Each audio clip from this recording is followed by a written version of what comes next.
Mapagpalang tanghali. Magandang nagpalang tanghali, kalayang kabuhayan. Andito kami sa papa-injection yung asawa ko dahil nakalmot siya ng aso. Dumaan lang sila. Biglang ang aso ay nasa ilalim ng tricycle. Bigla siyang nakalmot. Buti na lang hindi kagat. Kailan talagang hindi biro. Mahalang pagpapa-injection pa lang nito. Isang injection na lang may kulang-kulang 2,000. Nandun na sila, in-injection na po. Start care, yan o. Kayo, ingat rin po kayo sa mga aso nyo, alagaan yung aso. Naku, ingatan yung sarili nyo at baka kayo makagat. Ayan po yung dalawa nasa loob po yun. Ayan. Yung start care katapat lang po ng silang water district. Silang water district lang po yan, katapat po.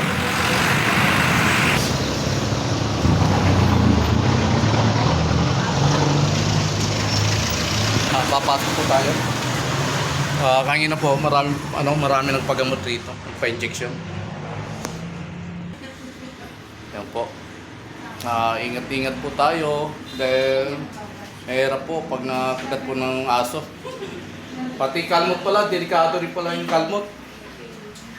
Pati kalmot pala ng aso, delikado. Kaya kung kayo makalmot ng aso, lalo na paggala, magpatingin na rin po kayo.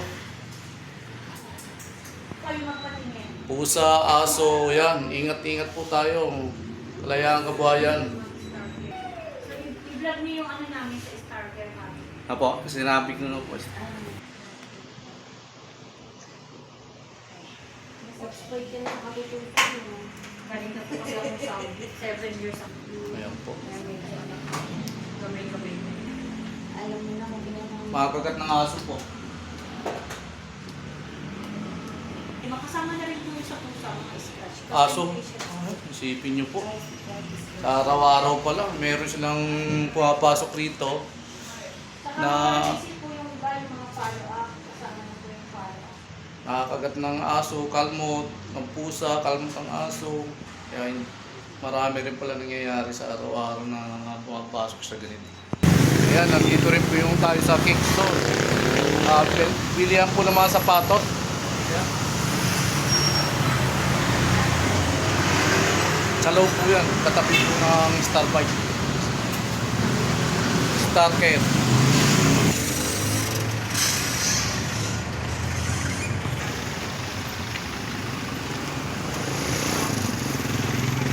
Yan, galing po sa so, yan, bumili ka ba sa patos? Magkano ba yung one take one? Babalik po na po. Ayun, babalik siya tayo, wala siyang dalang pera. Yan. Pa-shoutout muna, baka meron kang shoutout. Shoutout po sa kaibigan ko, si Chandler Talag. Okay. Thank you po thank you. Ingat. Ayan. Gagat rin po ng aso ko. Yes po. Ano na lang po number? Yung bata po, sige. Yung bata, nakalmot ng pusa. Pusa lang nakakalmot. Talagang dapat talaga magpatingin rito po. Para safety po yung mga batang ganyan. Pag nakalmot o nakagat, dalhin na agad rito sa Star Care, silang Cavite. Yun yung bata nakalmot. Nakalmot ng pusa. Yan. Pero last na punta na nila rito.